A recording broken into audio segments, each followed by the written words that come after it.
रहे हैं।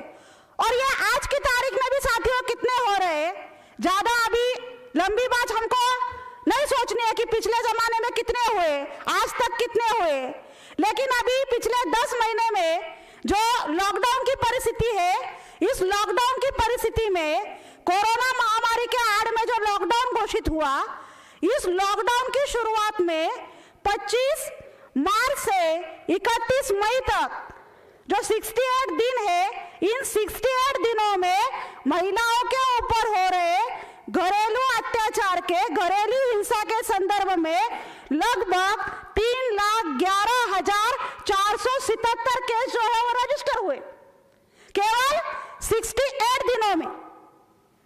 ये 3,11,477 ये जो है रजिस्टर केसेस का आंकड़ा है, मतलब असल में घटित होने वाली घटनाएं जो है इनकी संख्या इससे कई गुना ज्यादा है।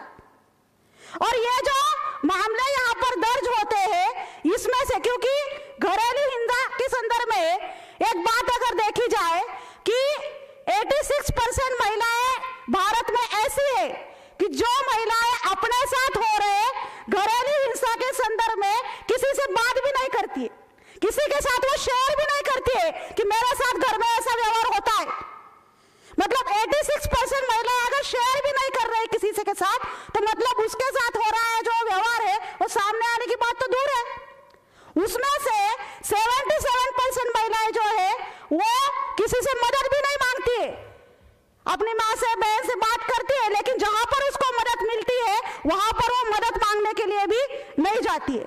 मतलब हम लोग बात समाज की, परिवार की कर रहे हैं, लेकिन उसके परिवार में भी उसके साथ ये व्यवहार हो रहा है। और ये व्यवहार कौन करता है?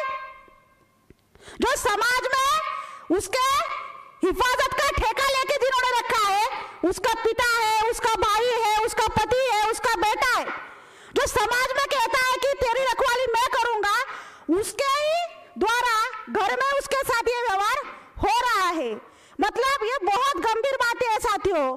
और ये सारा व्यवहार हमारे ही घर में रहने वाले, हमारे ही पिता, हमारा ही भाई, हमारा ही बेटा, हमारा ही पति हमारे साथ कर रहा है। इसका मतलब उनकी जो मानसिकता है वो मानसिकता पितृसत्ताक व्यवस्था की है। और इस पितृसत्ताक व्यवस्था पर, भारत की जो पितृसत्ताक व्यवस्था है, इस व्यवस्था पर ब्राह्मणादि व्यवस्था का असर है। और उसी सोच का असर हमारे घर में, हमारे आसपास में रहने वाले